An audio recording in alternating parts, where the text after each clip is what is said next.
সময় এক গ্রাম্য ব্যক্তি এসে উপস্থিত হলে ওই গ্রাম্য ব্যক্তি তার কাজ ছিল গুইসাপ শিকার করা।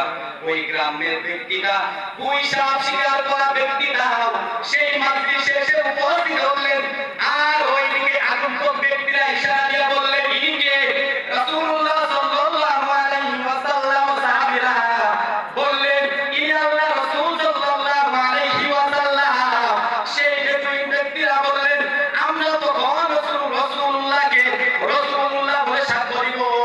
যেই মাত্র ওই গুইসাপটা রাসূলুল্লাহর নবুয়তের সাক্ষ্য দিবে, তখন আল্লাহ রাসূল সাল্লাল্লাহু আলাইহি ওয়াসাল্লামের দরবারে ওই সাপটাকে ছেড়ে দেওয়া হলো।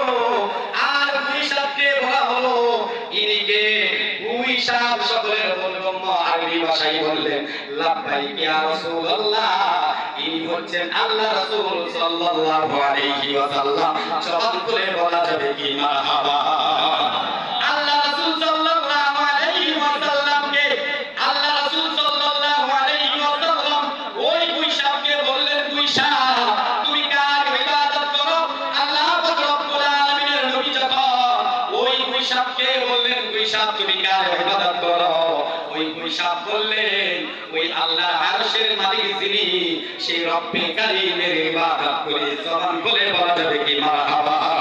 শুধু তাই নয়, আল্লাহ পাক রব্বুল আলামিন বললেন, আল্লাহ পাক রব্বুল আলামিনের হাবিব নবী মুহাম্মদুর রাসূলুল্লাহ সাল্লাল্লাহু আলাইহি ওয়াসাল্লাম বললেন, গুইসাপ তুমি কার রাজত্ব চলো?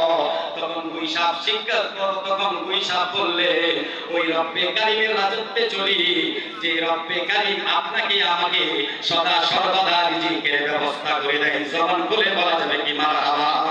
এ বলে আল্লাহ রাসূল সাল্লাল্লাহু আলাইহি ওয়াসাল্লাম আবার বললেন, গুইসাপ তুমি বলো আমি কে? গুইসাপ বললেন, ইয়া রাসূলুল্লাহ, ইয়া হাবিবাল্লাহ, নবী গো, আপনি আল্লাহ রাসূল সাল্লাল্লাহু আলাইহি ওয়াসাল্লাম। আপনি হলেন হাবিবুল্লাহ, আখির নবী মুহাম্মদুর রাসূলুল্লাহ। জবান খুলে বলা যাবে কি মারহাবা। এই বলে গুইসাপ নবীর নবুয়ত সম্পর্কে সাক্ষ্য দিলেন। আর গুইসাপ বললেন, যে ব্যক্তিরা রাসূলুল্লাহ সাল্লাল্লাহু আলাইহি ওয়াসাল্লামের অনুগত করবে, পায়রাবি করবে, দাসত্ব করবে, ওই ব্যক্তিটা আল্লাহ পাক রব্বুল আলামিনের দরবারে সফল কাম হবে।